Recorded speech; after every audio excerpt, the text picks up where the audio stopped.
Hey, everybody, Off the Mic Sports Network here. Another edition of Off the Top Rope. I don't talk a lot about Collision, but one of the great things that I've seen in AEW in the last week is the heel turn of FTR. Dax and Cash are as good as there is as heels, and it's amazing that it took them, what, 3 years to get back to the dark side. But in a week, this group has more heat than the Death Riders do, and they're a better heel act, and people care more about them and want to boo them and see them get their asses kicked by Adam Copeland and presumably Christian Cage. They want to see them get their asses handed to them, and it's legitimate, like, good heat, and really a sign of good heel tandem, and it's a testament to Dax and Cash as their ability as wrestlers and as heels with the psychology and their connectiveness, and, like, just how good they are as a team.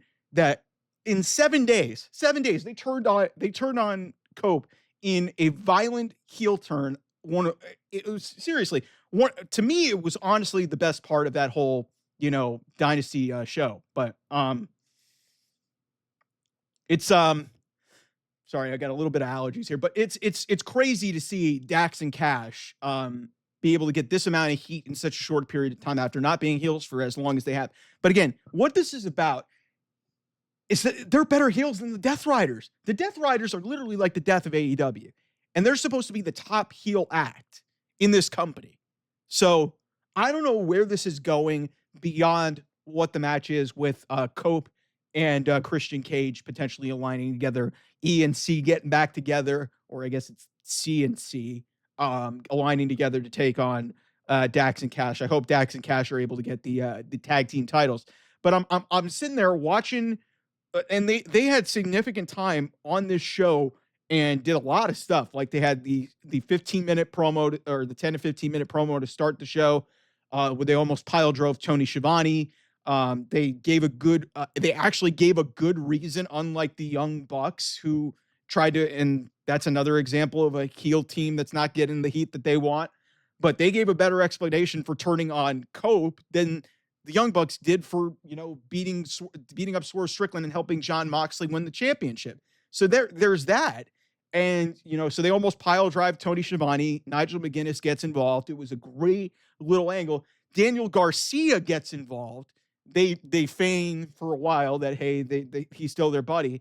It leads to then, as they're leaving the building, Angelo Parker and Matt Menard, Daddy Magic, say, hey, we want a match with you guys. We've been waiting for you guys to show your true colors for like a year and a half. And it leads to a quick little match where Daddy Magic ends up bleeding. They beat the crap out of them. They turn on Daniel Garcia post-match and give him a bunch of pile drivers. And the heat in the building, even like I said, even though a lot of people don't necessarily watch Collision, this has been a great angle. And this is the type of stuff that I clamor for, and I beg AEW to do more often. But they're so focused on the wrong priorities of things that these angles and these levels of heat and these levels of stories get people invested in are few and far between. And it tells you everything that you need to know that Dax and Cash, a tag team who literally just turned a week ago, have more heat than the world champion and his faction have had running roughshod over this company since October. That tells you everything that you need to know. And it's wild to me that in that short amount of time, Dax and Cash, FTR, back in their element as bad guy heels, where they've been the best that they are. I can't wait to see where this shit goes, because whatever they do, and no matter how you feel about, Adam Copeland and some of the stuff that they said in their heel turn, saying that Adam Copeland was very selfish and was about himself, which is some of the stuff that's been thrown out publicly through a lot of the back channels and through a lot of the dirt sheets. So it's a justified heel turn. Like, some of this felt very like a lot of what some of the stories that have gone on with WWE and some of their logical heel turns.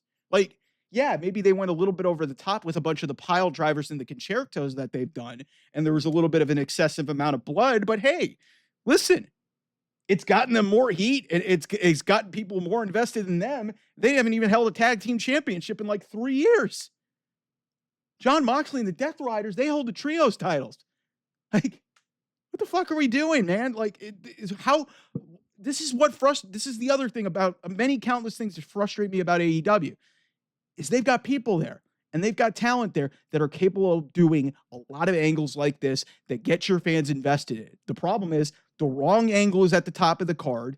People don't care about it. And then you get an obvious but yet really well executed heel turn from two of the best guys in your tag team division. They're more over right now as heels than the world fucking champion Jon Moxley is. Seriously, be better at telling stories and be better at getting people invested in. And it also helps that you have two incredible talents like Dax and Cash, who are as good as there is as a tag team in this business. Like, look at case in point. Young Bucks do like, I guess, a heel turn or a turn or like an angle at the pay-per-view. Nobody gives a shit about, and their explanation was shit. Dax and Cash give their explanation like 3 days later. Way better. They already come off way better and way more over as heels. People hate them already. And it works. So, guys, I keep clamoring in this segment that there is capabilities. I'm not ready to be like one of these people. Like people get this twisted.